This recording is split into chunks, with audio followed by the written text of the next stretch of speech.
World of Bloody Sands, Guide 94.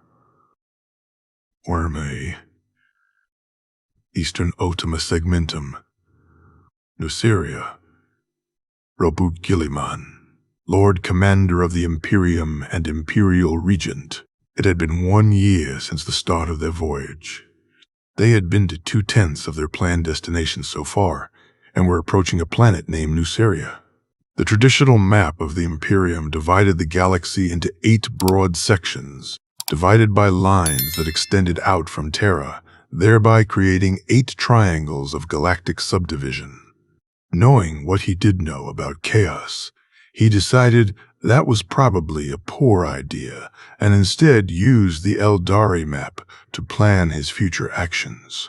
The Eldar map subdivided the galaxy into 10 segments, one for each of their mostly dead pantheon, extending outwards from the exact center. As they had 10 ships in the initial fleet, that served nicely to plan around.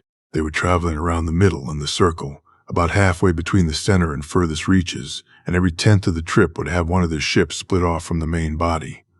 This ship would travel to all Exodite worlds in the region, carrying a specific set of memories from himself, entrusted to a party that included a seer and a diplomat of Charnak.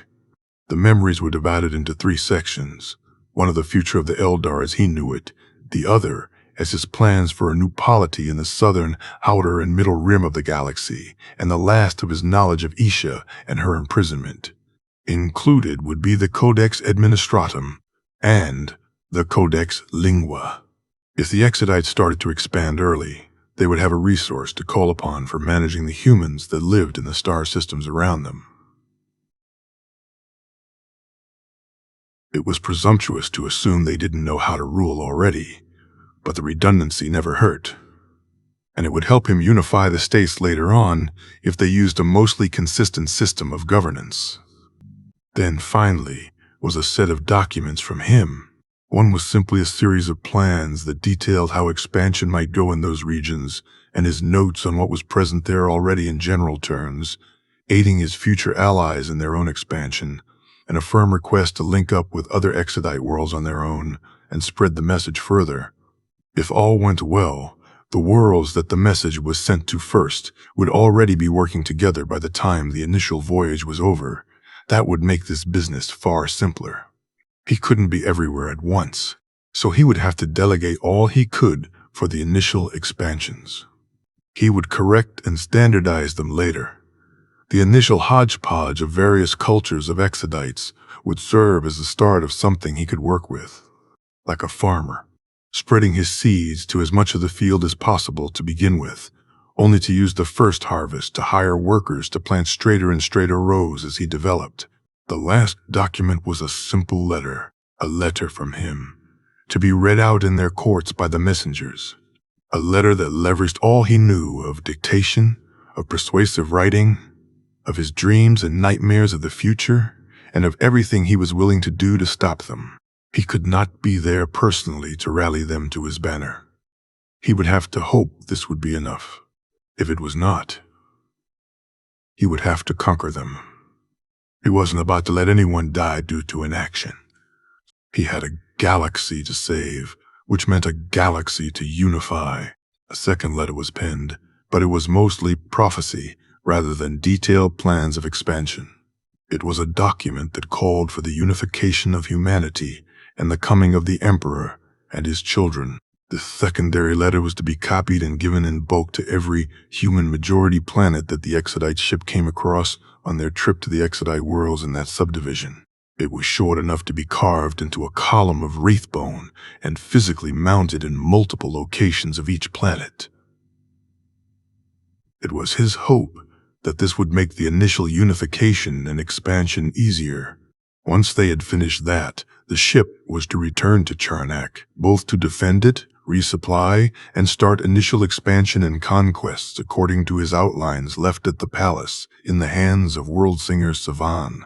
Hopefully, they would be able to start linking up communications and supply lines with the other Exodite worlds and give him a large enough force to start quickly conquering human-majority worlds. Once that began, he could simply start a more standardized guardsman training protocol on each world, and mass recruiting levies to conquer more worlds. Of course, each world would be given a copy of the Codex Administratum and its translation, and a group of eldar to act as informants for him on the state of that planet. A centralized government that spanned multiple solar systems was quite tricky to manage without appropriate infrastructure. He would have to do his best to get that sorted once the beginnings of infrastructure could be started. Shipyards and armies, he needed both in great numbers and as fast as possible. But such a start could not come from nothing. He needed to sow the seeds first. This voyage had an allowance of 10 years before their planned return to Charnak, at which point a more mighty fleet and armies should be raised and ready for their conquest of surrounding systems. It was estimated that they would return within 5, should nothing go awry. He held his arms crossed over his chest as he stared at the slowly expanding dot in the distance, far away from the massive windows that looked out into surrounding space from the bridge of Charnak's Pride. Charnak's Pride was an Eldar cruiser equivalent, a broad category of ships creatively classified as dragon ships. Ghost dragons was the proper name for dragon ships piloted entirely by wraiths, which made intuitive sense but fell apart when one realized the Ghost Dragon ship was the name for dragon ships that were equipped with las cannons and fightercraft launch bays. Charnak's Pride was a ghost dragon ship, but it was not a ghost dragon ship, nor was it a ghost dragon. That would be silly after all. The Dragon Lord had been laughing at him when Guilliman learned of the proper names for their various ships and began a long rant about their confusing name structure. The other Eldar present had also found it amusing, but were polite enough to keep their snickers quiet. He had yet to let go of the grudge.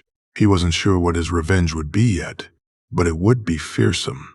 "So, your brother is there?" A voice brought him out of his thoughts, bringing his attention to the Dragon Lord now standing by his side. "Should be. Unless my memory has failed me entirely." Hopefully they had managed to arrive before it was too late. If Angron had already been implanted with the butcher's nails, then all he could hope for was that the Eldar could somehow extract them. If not, it would fall to him to put Angron down. He could not allow a potential danger to the entire galaxy such as he, not when the future was at stake. If Angron couldn't be cured, then he was merely a ticking bomb, ready to go off as soon as Khorne sunk its claws sufficiently into his mind. His heart weighed heavy in his breast. Playing the role of executioner was not something he was enthused to potentially do. The small dot in the distance was rapidly growing. "Tell me of this world, Slayer of Evil." "I only know of it in parts thanks to your mutterings and diagrams," Guilliman grunted. He rarely muttered. His mind worked far faster than his mouth did. Still, he relented and spoke. "It is a mostly barren world, the populations of which are forced to work in mines to gather the minerals that are then exported for profit to surrounding worlds. It has over a dozen city-states on the whole of the planet, and from their walled palaces the High Riders rule over the populations in their slums. They claim to own the cities because they own the ships that sell the minerals mined, and that bring the required resources for life on the planet to be sustained at all. The truth is that they hold power because they hoard the remnant technologies and weapons from their golden age and crush all that resist. To distract the populace from their woes, slaves and criminals, a distinction that doesn't exist here, are forced to fight in various arenas, both for the pleasure of the roaring crowds and the High Riders themselves, who busy themselves with bets and sponsors of favored warriors. If the warrior seems unwilling to fight, they are implanted with devices known as butcher's nails. He must have let too much of his disgust seep into his voice as the Dragon Lord pointed it out. "You sound angry at such things. They replace large swaths of the mind with microtechnology of some variation and cause intense and persistent fury, and then eventually death. As I understand them, it makes it impossible for them to enjoy anything but violence afterwards." The Dragon Lord's face twisted into a sneer partway through the explanation. The surrounding Eldar warriors also tensed with anger. His face turned towards the planet, and he spoke with a hint of irritation underlining his words. A breeding pit for followers of Kaney's crudest admirer. Then, Guilliman supposed he was speaking of corn. There is a reason. L. Johnson destroys it completely later on. It becomes a daemon world under Korn's dominion and gets subsequently purged. If I had more time, I'd call for its preemptive annihilation and relocation of everyone upon it. Are we to merely leave it alone after retrieving your brother? The idea clashes with my sense of virtue, slayer of man. No, we will find the most acceptable among the High Riders, purge the rest, give him instructions on how to develop into a more acceptable world. You'll be looking for your brother then? If you would be so kind as to handle the High Riders, yes. I don't suspect he'll be difficult to find. 2 years on this hellish planet should render him almost as large as me. What do you mean? Primarchs grow faster in response to environmental dangers. It took 10 years to reach my full height. It took some of my brothers 3. You sounded lucky then. The Dragon Lord commented softly, staring at the barren and utterly wasteful planet now in almost full view. The damaged and withered-looking ships in orbit circling like vultures around a sickly child. He thought of his home, of his father and mother, and the climates. He thought of knowing that they were here, in this galaxy, and alive. But he could not approach them lest he throw some element of the timeline off. Not interact, lest Ultramar be ruined by some rippling effect of his presence upon it. He thought of how his father would die in some years. I was. He eventually answered. The planet was close enough now. The Eldar seers started to psychically scan the minds of the people upon ships in orbit. They were looking at who might be the most bearable among them. From their subtle body language, it was something they would have to deliberate upon for a while. In the meantime, he marched off to the smaller webway gate on board the ship, which served as the short-range teleportation for troops to and from the ship. Once he arrived, joined by nearly 1,000 Eldar, they stepped through the gate and onto one of the largest cities of Nuceria, one of the first of many to fall that day. He had a brother to find. They spent 1 month on that planet. Dragon Lord Asarnil and his fleet handled the High Riders as Guilliman, and the ground troops handled the search of the cities. All the Guardians who tried ineffectually to attack them were promptly killed. Their barely understood relic weapons, no match for a Primarch girded for war, accompanied by inscrutable Eldar warriors. Companies were shattered, battalions dissected, armies decapitated, and their incongruously advanced equipment plundered by the victors. As for those that offered aid to those they saw as unstoppable conquerors, they were given some extra rations from the Eldar's food supplies, much to the Nucerians' teary awe, and directed to aid in the search across the many conquered cities. Said cities were horribly inefficient places, most of the population relying on corpse starch and subsistence gardens that only barely had enough water drawn up from wells and collected from dew. Nuceria was far drier and less fertile than it should be. He did not know why. A planet's atmosphere should be automatically cultivating the earth, creating seas and mud and easy-to-develop life. From this initial nature, a great many methods could be employed to develop nearly any world with said atmosphere into a breadbasket, an incredibly productive industrial center. But all life about the scant and incredibly salty seas was far below the water, dragged up by long and deep nets, and sometimes shattered outright by things that dwelt in the deepest places. The only things that could be eaten by the population were a type of wretched worm-like thing found in the sands. All of this was secondary information to where his brother was, and after many days of questioning the locals and his allies searching the minds of everyone they could meet, they had to eventually reach the conclusion that his brother wasn't here. He should be here, but he wasn't. It was at about this point that Guilliman was forced to realize something that he didn't Before, they had been scattered through the warp from Terra, landing on various planets across the galaxy before eventually being found by the Emperor.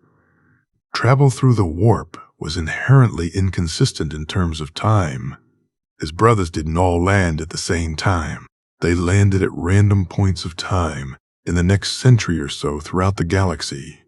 It was almost impossible for him to tell who was actually present anywhere without physically checking on them first, which he didn't have time to do if he wanted a sufficiently large empire by the time the Rangdan Xenocides began. By the end of their week-long search, covering nearly every nook and mind of the planet's major cities, speaking to each and every gladiator and all of the slaves brought to him, his brother was not found. More than that, no one had seen anything resembling a pod or falling starland upon their planet yet either. All he could do was ensure his preparations of the planet prevented the butcher's nails from being implanted into his brother. Actually saying those specific words might provoke from ill-sighted revenge from the last High Rider, so he had to refrain from that. The fat little man was forced on his knees in front of him, making him even smaller compared to the towering primarch than he already was. He looked up fearfully, covered in blood and shaking behind a bushy mustache. He was covered in silks and gold, none of which Guilliman cared for. Knowledge of his language had already been taken from the mind of another and given to Guilliman, so there wasn't any danger of miscommunication here. He loomed over the tiny slave master, participant in a grossly inefficient system, and began to speak. I am Malam Kaido, son of the Emperor of Mankind. You are before me because of your peers. You were the most acceptable. Do you understand this? The fat little man burbled for a moment, bowing and kissing the ground before him. Why, yes. Lord Prince of Mankind. But I understand. I was worthy. He sounded close to tears and despair in that sentence. Guilliman decided to allow that delusion of his. Your peers are slain. Their assets are now yours. In exchange, you will administer this planet with a virtuous hand. I have prepared a document. You will read it. You will heed its scripture. You will turn Nuceria into a planet of plenty and prosperity. My agents will be watching you as you do so. Do you understand? His voice boomed through the chamber of the ship. The rows of Eldar soldiers clad in plates of wraithbone and pelts of great beasts accentuated his message clearly. The rotund man rose up onto his knees and raised his hands in supplication. I understand, my lord. I will. I swear this to you. The beginnings of faint tears began to well up in his eyes. Guilliman glanced over to one of the seers in the chamber, who subtly nodded. He glanced back towards the fat man and presented a hand, bending his knees enough to let the man grab hold and pull himself up. On cue, one of the Eldar brought forth 2 books, Codex Administratum and Codex Lingua, both of which Guilliman took before handing it off to the man, who struggled with the weight of both tomes. Ceremony was important for humans. It helped to establish narratives and identities. It was something he was sure to leverage whenever possible. Go now, Lord of Nuceria. One day I will return. I expect your realm to be better than it is today when I do. Do you understand? The man vibrated in fear as he rapidly nodded. Guilliman raised a hand, and 2 Eldar came from the sides to gently shoo the man back into the small troop transport gate. He kept turning his head back to gaze upon Guilliman, but bounced through the gate all the same. Guilliman gave a tremendous sigh, brushing off his hand and taking his helmet off. The Eldar around him started to relax their own postures, and the Dragon Lord entered from the side chamber. I'll never get used to just how different you are from your people, Slayer of Evil. He spoke, shaking his head as he did so. They're like a parody of you. Please don't be too rude to them. Most are trying their best, and that is worth praising. Guilliman gently rebuked. The Dragon Lord nodded. I agree with the principle. Slayer of evil, but the difference is startling all the same. Their movements are almost graceless. Their senses are dull. Their minds are slow. Their features unpleasant. Their lifespans minuscule. Frankly, I'm still finding it difficult to believe they could conquer anything save other humans. Guilliman shook his head. They have fallen far from their heights, some thousands of years prior. It was the duty of the Emperor and my brothers to bring them together, to protect them, to raise them up. He unleashed another tremendous sigh and rubbed his brow. A headache was forming, both in frustration for not finding his brother and feeling the immense weight of the future once more. To make them better than what they are, to make them as good as they could be. He finished, spoken like the eldar of old, the Dragon Lord praised with a faint smile. Guilliman turned his attention towards him again. The Dragon Lord continued, "We were given dominion over the wheel to protect it, to nurture and tend to it, to offer a hand to the younger races and pull them up into who they could be. Many of my kin forgot that in time, but not those who followed the way of Exodus. We remember the old oath still." There was silence for a while, but a more comfortable one. Eventually, Guilliman spoke again. "Have the copied STCs and diagrams been organized yet?" "Not yet. I will busy myself with that then. Save the schematics for the butcher's nails. Destroy them. I have no wish to look upon it. Seer Moran will stay on this planet and deliver a psychic message when your brother arrives. Worry not of that matter." "Thank you, Dragon Lord." "Thank Moran, Guilliman. She is the one who will remain. Be careful to not seduce her too while you do so." Guilliman snorted dismissively. "I think I shall thank her. Where is she?" "Staring at you from the far wall to your left." Guilliman turned his gaze to see the eldar in question slightly straighten out in attention. He nodded in thanks and strode over. Stopping a respectable distance away, he spoke. "Seer Moran, I was told you will stay on Nuceria to watch for signs of my brother." She had to crane her neck up to look him in the eye. He ducked slightly to make it easier for her, but he was still around a meter taller. "Yes, Slayer of evil, I shall be." He smiled and bowed sincerely. "Thank you, Moran. I am in your debt. Anything I can do for you, I shall." She shook slightly before raising her hands. "Thank you, Slayer of evil. I shall have to think on that and perhaps have an answer when you come to retrieve your brother.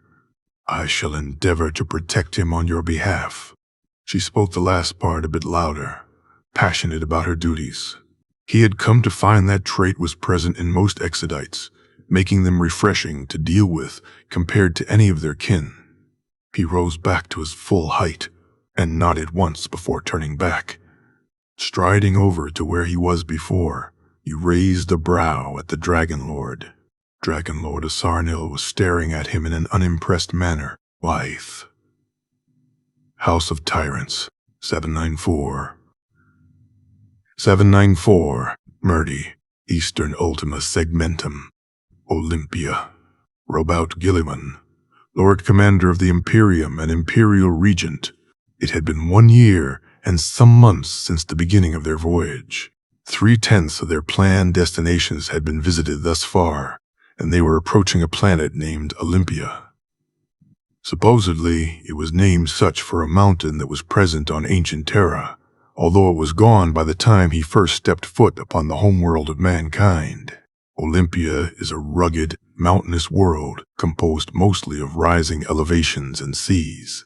It was a particularly young world in geological years, meaning many of its pockets of soil were filled with immense amounts of relative stone, which made it suitable for grasses but little else. Only thin strips of fertile soil in between mountains and seas were available for cultivation in most places, save for the few wider lowlands suitable for ranching. He did not know the specifics beyond that. It was not his territory to control at any point, remaining in the steadfast care of his brother, Perturbo. Remembering his brother made his lips thin and his brow furrow. Ever grim Perturbo. ever miserly and pessimistic, carrying out the bloodiest and most laborious work without a care, carrying out war, for war's sake it seemed, a task he took to with an exacting and praiseworthy thoroughness, quick to enact severe punishments for little reason, quick to snap in anger at the critique of another, quick to flee from any social gathering, quick to turn his back on others. Perturbo knew that they were tools, but was determined to be only a tool of war and nothing else. Determined to be a weapon instead of a hero. Determined to suffer needlessly when he could have simply refused to perform constant sieges. Guilliman knows that the Emperor did not punish their brothers for far more egregious breaches of duty. Simply asking for another duty would have been met with acceptance and reassignment. Perturbo had reduced everything in his life to equation, and at some point made the determination that siding with Horus over the Emperor had the superior result.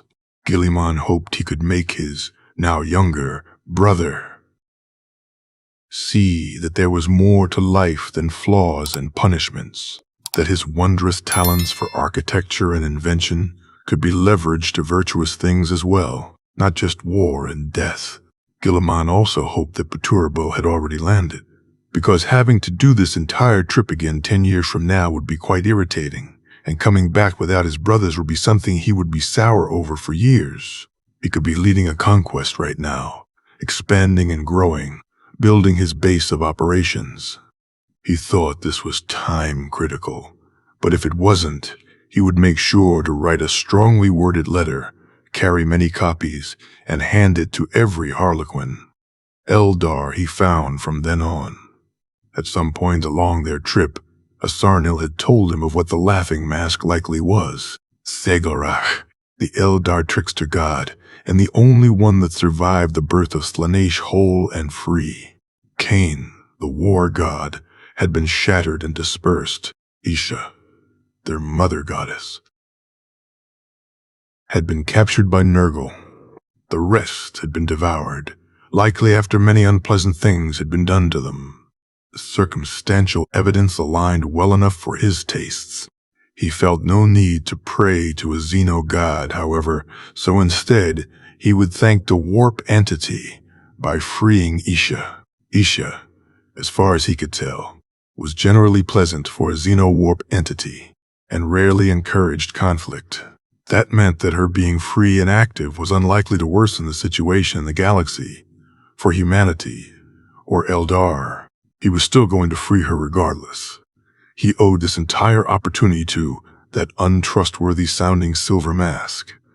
But it was nice that he wasn't unleashing some problematic entity. The only question would be how to protect it from the chaos god that ate the rest of its pantheon afterwards. That wasn't technically part of the bargain, but it felt like an implied request, and he wasn't one to leave a duty half-finished. The issue was he just wasn't as knowledgeable on matters of the warp to make plans for, divine fortifications or something like that. He was hoping he could convince his creator of this duty, and that he would know what to do. If not, either he would have to study up on the matter, or try to collect a large number of Eldar psychers and see what they could do. Maybe incarnation? Physical beings were somewhat protected from the warp, were they not? Was that even a good idea in a general sense? This is why he tried to never touch the warp and all of its affairs beyond a general, practical understanding. It was all Eldari to him. Or wait, he could actually speak. So what was the correct metaphor in this situation? It was all Orcish. No, that didn't work either. Orcish was easy once you knew that you should completely stop thinking and slur all your words. So this is the planet of which one? A Sarnil questioned from his side. Perturbo should be here. I remember him trying to boast that he arrived almost immediately, and therefore was the oldest among us once. We ran the calculations to find that Horus was still older by about a month. Perturbo refused to speak to any of us save Magnus for several days. Guilliman recalled simpler times with a faint quirk to his lips. He sounded like quite the character then. A Sarnil spoke with humor in his voice. Guilliman chuckled briefly. But as he stared at the approaching planet, his faint smile slowly dimmed. Armies of brothers in yellow, brothers in gray, suns in blue, and killing fields as far as the eye could see. All 20 square miles of said killing field, a magnificent fortress built solely as a trap to kill as many people as possible. A trap that fulfilled its purpose with all the strategic and engineering genius of Brother Perturabo, greatest in raw knowledge of any of the primarchs. The Iron Cage. That which almost shattered his brother Dorn, and the Imperial 5th Space Marines Legion with him. Guilliman. The call of a Sarnil brought him from his memories. He blinked and turned his head to regard the Dragon Lord. Yes. The Sarnil stared at him for a moment, before leaning back with arms crossed. I was asking you what you know about Olympia. You haven't told me much of it yet. He must have drifted off. Somewhat rude of him to do so. Guilliman nodded and turned to the planet. I don't know as much as I probably should. It was never within my authority, and it had been destroyed by the time I assumed the role of Imperial Regent. I'm noticing a pattern with human worlds. They tend to be destroyed with disturbing frequency. Guilliman considered that for a moment before giving a small nod in acquiescence. It did tend to happen more often than it should. A pattern that accentuated the nightmare that the future would become without outside influence. Olympia is ruled by many competing city-states. I remember about 12 major states, and perhaps 1,000 minor ones. Each major city is built on top of a defensible stretch of mountain range, making them more akin to giant fortresses than normal cities. I assume the minor city-states are subjugated and made to produce foodstuffs for the major states. I would surmise that as well, but I can't be sure. Each of the major cities are ruled by a singular human, usually a man, called a tyrant. A promising title for diplomacy. Sarno drawled out. He wasn't precisely wrong either. If they arrived in force, then it was entirely possible that the various states would band together and make their task of finding his young brother incredibly irritating. That's why I made copies of every STC fragment we came across. Guilliman reached up to scratch at his chin. I believe Perturabo was raised by the tyrant of Lochos, which should be the largest city-state on the planet. If all goes well, we can simply trade the great quantity of ancient knowledge to people who barely have the means to use it, but desire it greatly all the same. If that is not enough, we shall hand over copies of the Codex Administratum and Lingua. If that doesn't work, I shall appeal to their better nature by asking you to offer them some surplus weapons we have in store. And if they refuse still, then we kill them, and potentially my brother with them. His eyes were cold as he stared at the rocky world, the life of his brother, versus the lives of countless trillions. The choice was easy to make when weighed on that scale, and it fell against the side of mercy. Guilliman did not have enough strength to afford it at the moment. He desperately wished that he did. It would make his heart far lighter. My brother should feel like me. For as much as I understand of psyker business, Guilliman finished his delaying and slid the skull-faced helmet over his head. More like me than other humans for certain, and perhaps as grown as a human adolescent at the moment. I'll be sure my seers know what to sense for. From the heavens above, Lochos, 7 massive ships descended. They looked to be fish at one glance, and then sailboats on the next, and then nothing like could be quickly described the next. Massive and white carapaced, with fins that extended like sails from the sides and bore the colors of the night sky stretched across thin bone-like protrusions. Each was a slightly different structure and design, bearing a multitude of patterns and runes that glowed with a faint blue light. Panic filled the guardians of Lochos immediately, and people began to flee in droves to what shelters and escapes they could. All had heard legends of ships dropping holy wrath from above, rendering entire cities mere dust and memory. None wished to suffer such a fate. For those closest to the palace of the tyrant, all they could do was watch in horror and hope that the ships would not bring with them destruction. Most of the star vessels stayed high within the air, only the largest descending further.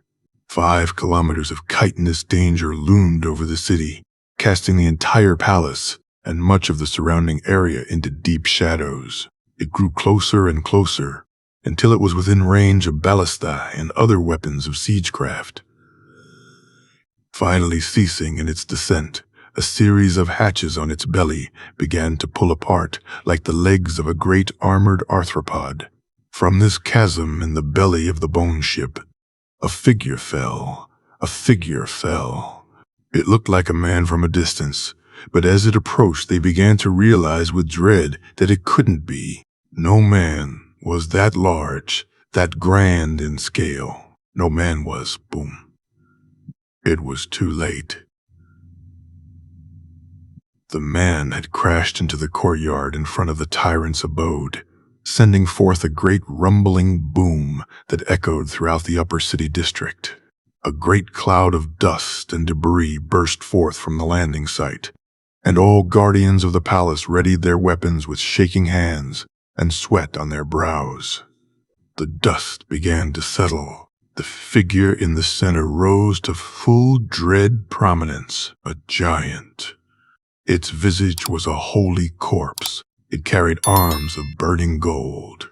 Its voice was rolling thunder. I am Malam Kaido, son of the Emperor of Mankind. I have come to retrieve my sibling. I demand audience with the tyrant of Lochos. Ceremonies were important. They help humans establish narratives. Guilliman had just dropped from a height that would kill a normal man, from an alien starship bearing a burning sword and making demands of tyrants with absolute certainty. He had done so alone, despite having several large ships in orbit that no doubt carried many people or weapons upon them. The narrative he had established was one of pure power. The humans present obeyed that narrative, as he had predicted. The panicked guards had tried their best to shepherd him into the throne room, using their most intimidating voices and posturing. Most socialization between humans was posturing in the end. The specifics was where it got more complex. Unfortunately for them, none of their weapons could hope to damage his armor, much less the man wearing it. Unfortunately for them, their intimidation tactics did very little to him. Why? You must relinquish your weapons before. Why? You receive an audience with the tyrant of Lochos, a warrior that looked as if he wished to be anywhere except his current location, forced out before the mighty stone doors that led into the next chamber. He turned his helmet to stare at the soldier for a moment, just enough to make him sweat, before speaking. I answer to a higher authority than your tyrant, namely, himself. Ignoring the guard, he sheathed his sword, then reached down to the bottom of the immensely heavy stone gate. This design had a small gap at the bottom, and space above where he could spot some sort of pulley system, meaning that it was for defense. But they didn't have enough metal for steel, or the tyrant was simply feeling traditional. That was possible too, he supposed. His fingertips clung to the bottom of the massive stone gate. Slowly, making sure to make it seem effortless, he raised the gate above his head.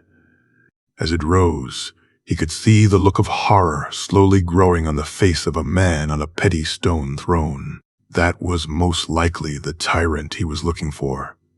He stepped through the gateway, leaving the gate open long enough for anyone who wanted to step through to do so, and slowly lowered it behind him once more.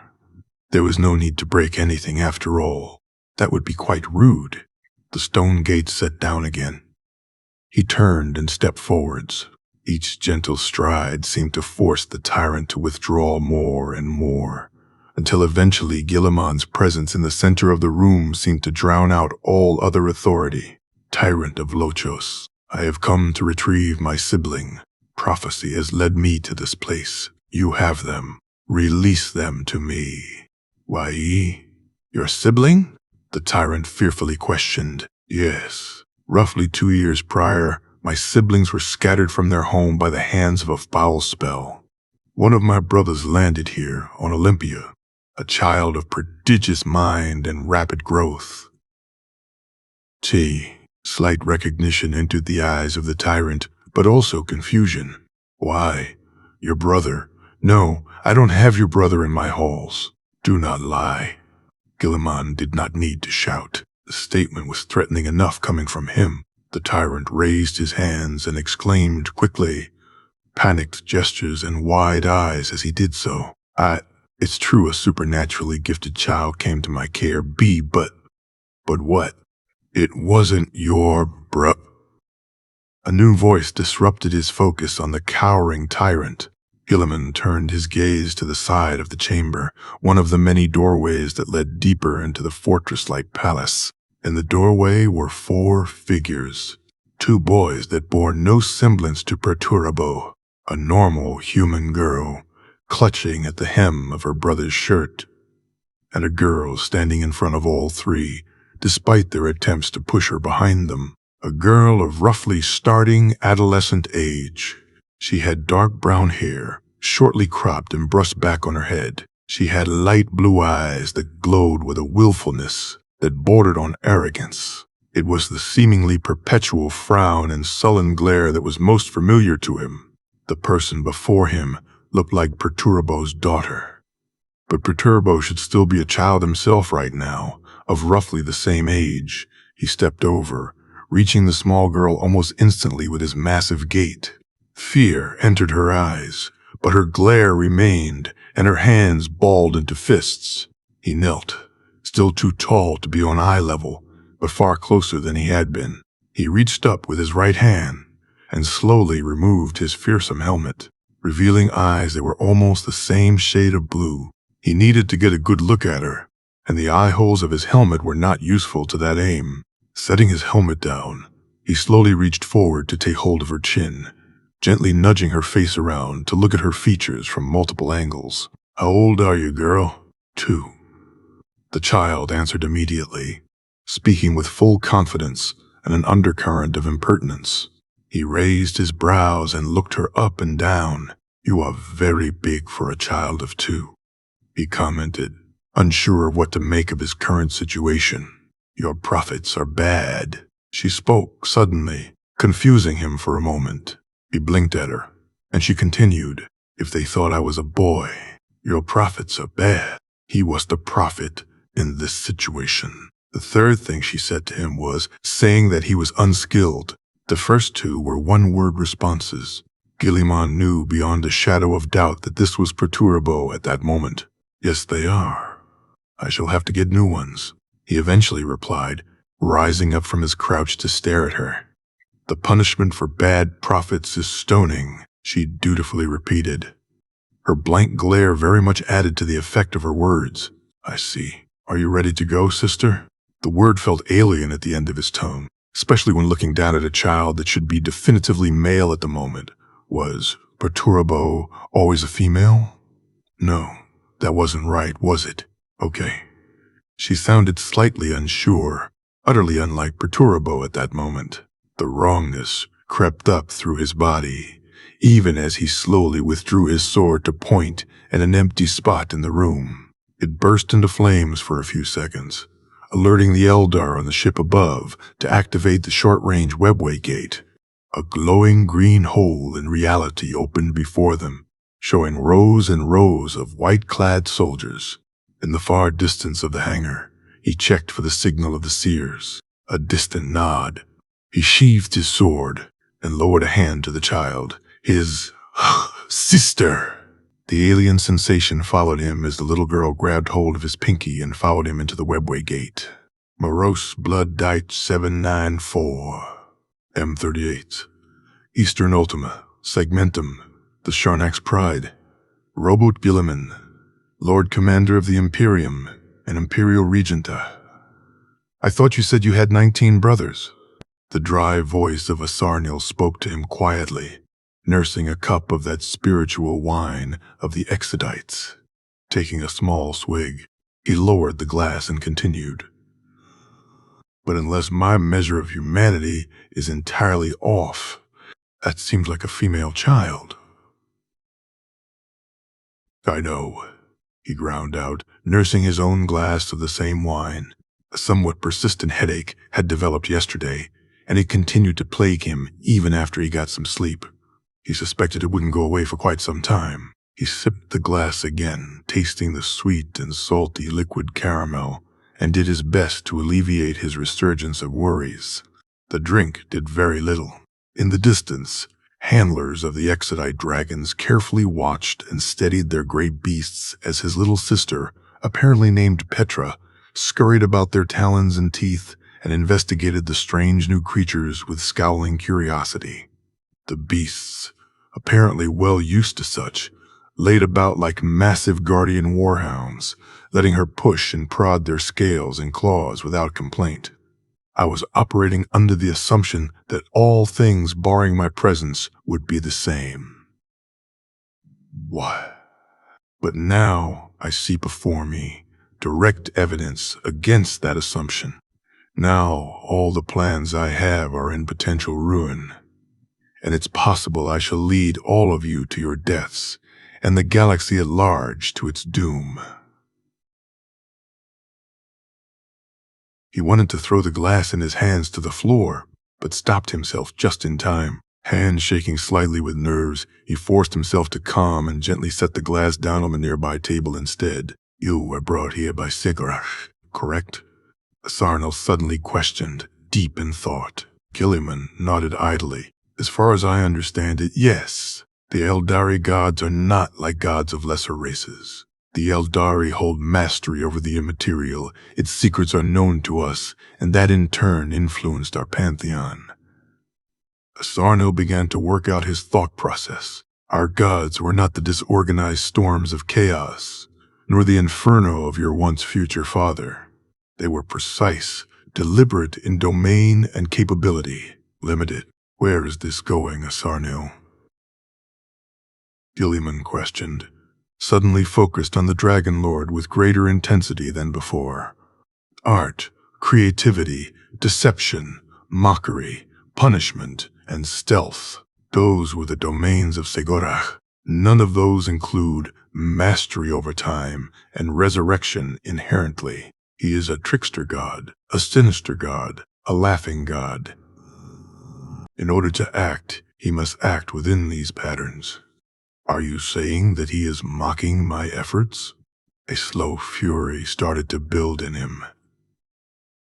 A slow, carefully controlled fury. It would not be acceptable to ruin what he has built in a fit of maddened emotion. Sigurach is a mocking god, but he is not evil, and he ultimately serves all good things. He is a god, however, and thus limited by his nature. It's possible that in order to send you back at all, things had to be changed to result in you being subject to some great jest. Guilliman kept his fury in check and slowly considered that information, deliberating upon it. You describe gods like machines, performing functions only within their encoded parameters. Astronil blinked before turning to him and nodding. They are. Gods cannot think like Eldari or humans do. They cannot think in such ways because they are not mortals. They are gods. The gods of chaos are called such because they are wild, thoughtless storms. They can only act as their domains permit them to, and their domains are unfocused spiritual refuse from all corners of the galaxy. The soul is the compromise of truth and legend. The only truth a god knows is its legends. Sarnil spoke that last line with absolute conviction. In the same manner a man might say that the sky was blue, or that fire was hot. It was a fundamental truth to him. Guilliman pursed his lips, taking up the cup of wine again and sipping.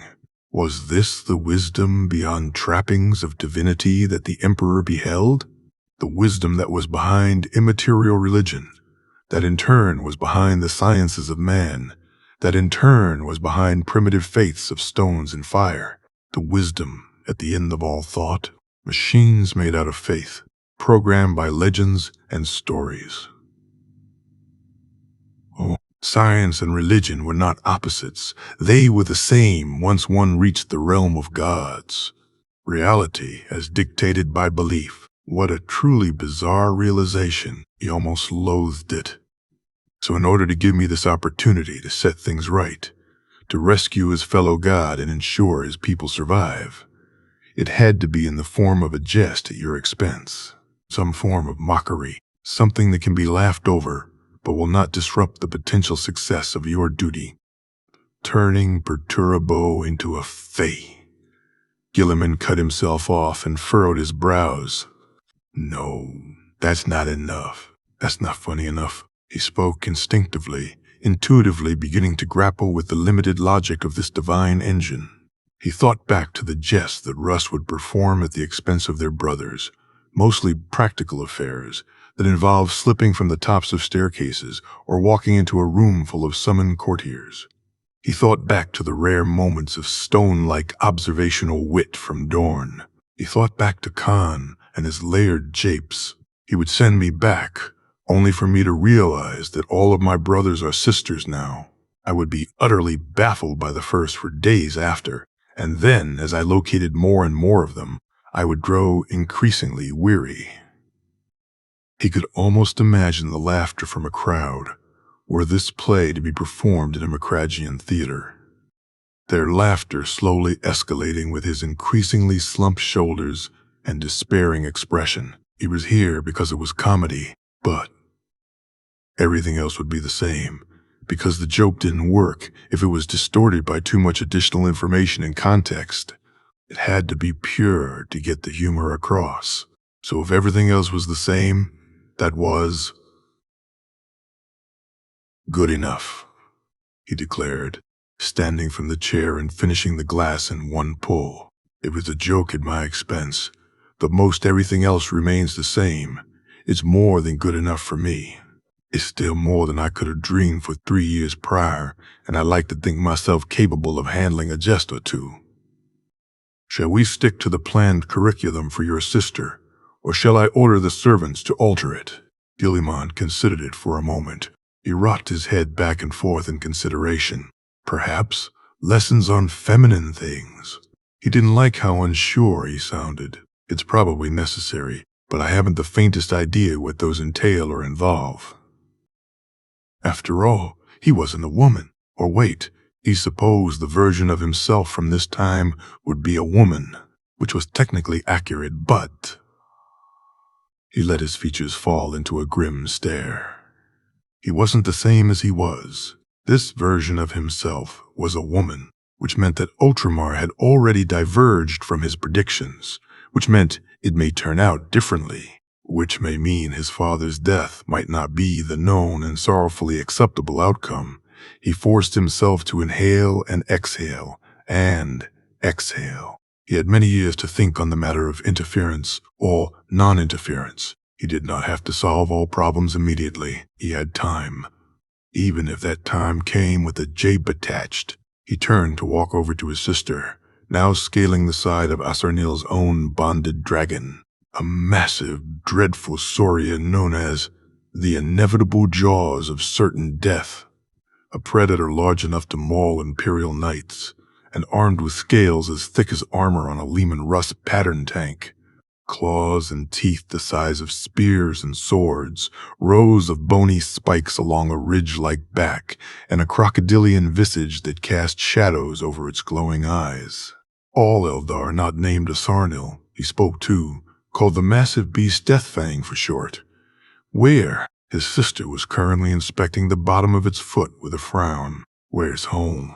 Petra stoically grunted out, something that contrasted heavily with her appearance and the Exodite children-sized clothing they had produced for her. The same sort of form-fitting black bodysuit covered by a second layer of shorts and a top that almost looked like a toga.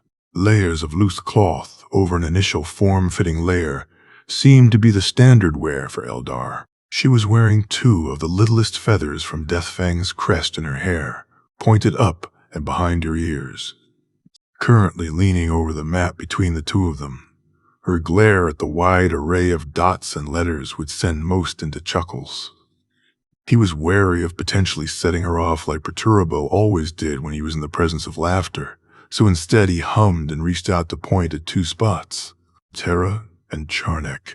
Father created us on Terra originally, but I currently reside down here with the Exodite Eldar on Charnak.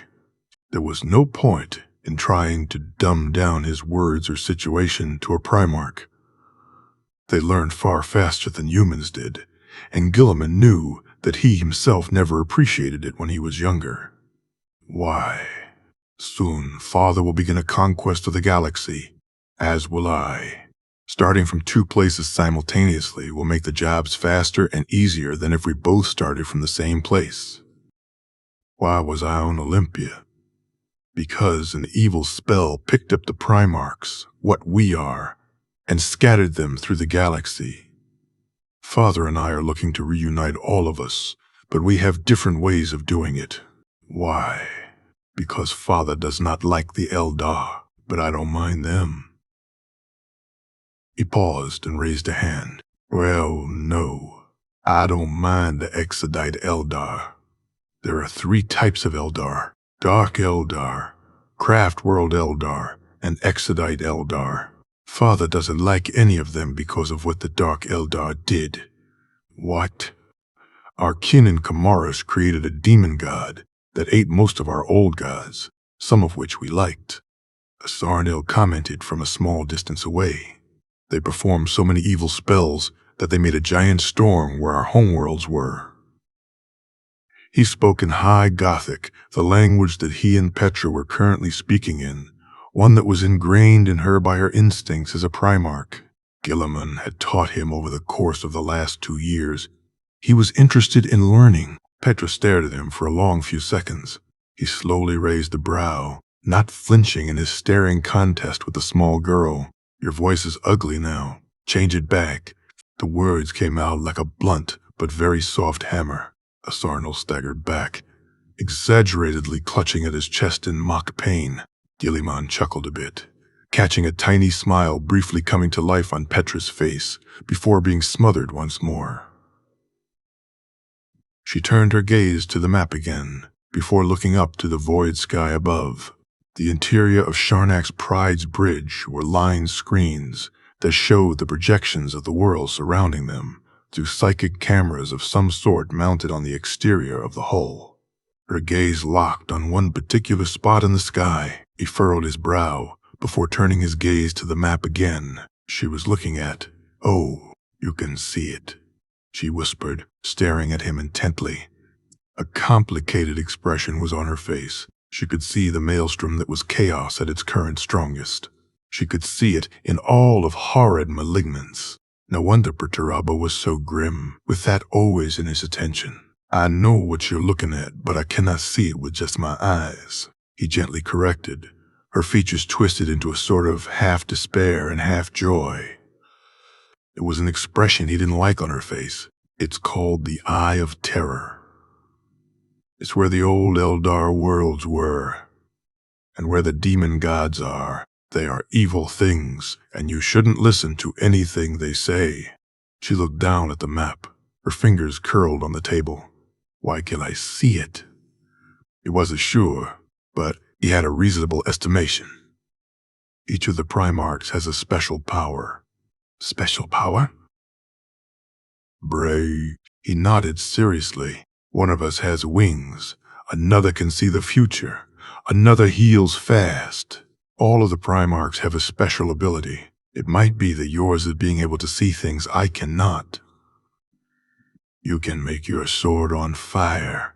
He blinked, then he smiled. She averted her gaze. No, that's actually just a magic sword. My power makes me good at planning things. Your power is boring. She grumbled out, trying to not look at him but occasionally sending a glance over. It is, but I think I like it. It helped me find you after all. She ducked her head down as far as it could go, tucking her face into her toga shirt and pulling her legs up so that her forehead touched her knees. Stupid, she muttered. He said nothing, letting her be the next one to speak. He refilled his glass of wine before corking the bottle again and setting it gently to the side. Tasting the wine again, he busied himself reviewing the planned course to Nostromo. I can see how things break, his young sister muttered from behind her shirt, her head rotated until a single eye was exposed and staring at him. Their worst parts. He considered that for a moment before nodding. No wonder Perturbo was such a pessimist. A good power, if you can use it well, he commented. I like your magic sword and shield. She gave a disjointed reply. He blinked at her and asked, Why is that? Her reply was prompt and immediate. I can't see how they break. Asarnil had lingered after Petra was led away by a small host of maids for the start of her lessons on things that men didn't know anything about. He walked over to sit down in a chair adjacent to Guilliman and rested his cheek on his fist. Dark Eldar, he said, voice filled with humor. Guilliman blinked before slowly nodding. That's what they call themselves in the future. As far as I'm aware, Dark Ones. Asarnil snorted, before an uproarious laughter started to bubble up out of him. His fist came down from his face to slam against the table as he tried to contain himself. Dark Ones. They call themselves Dark Ones. At H. Holy. Isha, preserve me. Guilliman reached out to grab the cup of wine, stabilizing it as the table shook with Asarnil's laughter. A smile grew on his face as he watched Asarnil slowly unleash a torrent of amusement. Asarnil suddenly stopped like a statue, eyes wide and sporadic. Guilliman reacted immediately and instinctively, raising the sword of the Emperor to tap and hold it against his shoulder. Asarnil kept staring into space for a time, before slowly his eyes steadied and focused. He turned his gaze towards Guilliman again, reaching up to gently hold the blade of the Emperor. He gave a slow, shuddering breath in and out, before gently pushing it away from him and withdrawing his fingers. Guilliman could see the slight burns now present on their tips. The sword hated daemons far more than it did Xenos, but that didn't mean it liked Eldar either. Asarnil looked out to the void, through the great windows of the bridge, and slowly spoke. We've been away from Charnak for a while now. I suppose we'll have to start more active prayers to our world spirit. His voice was stable and considering, calm despite what just happened. Guilliman poured him a glass of wine, sliding it across the table. Asarnil caught it and nodded in thanks. I could have slipped her grasp on my own, Asarnil declared, an undercurrent of pride in his voice, but I appreciate the aid nevertheless. It was a small matter to me, Guilliman replied. It was my soul to me. Very well. I accept your thanks. Hey now, I didn't say that, Guilliman snorted, and stared out into the uncaring void. Any plans for how to address that? Perhaps if we had more soul stones, or if one of your siblings can invent something that can stop a god.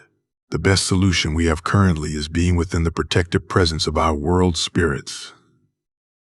I'm sorry. I'm sorry. It was his will that had them this far away from their spiritual safety and at the potential deprivations of Slaanesh. Do not apologize, honored friend of Charnak. We have a future to secure and a wheel to put right. Our immortal souls are cheap compared to the souls of all of our children and our children's children. There was a burning stoicism to those words, the same kind Guilliman imagined was present in his own voice if one was looking for it. Still, if only he had a solution to this problem. He furrowed his brows as he considered it again. Their best protection was being within the protection of their world spirits. There were many Exodite worlds, and thus many world spirits. One guardsman could not usually hope to defeat an Astartes, but thousands of guardsmen? Asarnil, Guilliman slowly began. Machines made of faith, programmed by legend. How well do world spirits cooperate? You'd have to ask the world singer, I'm not certain. Asarnil's own eyes were slowly filling in the beginnings of realization, not quite enough to formulate a plan, but enough to consider the possibility. Guilliman could almost feel the same look in his own eyes.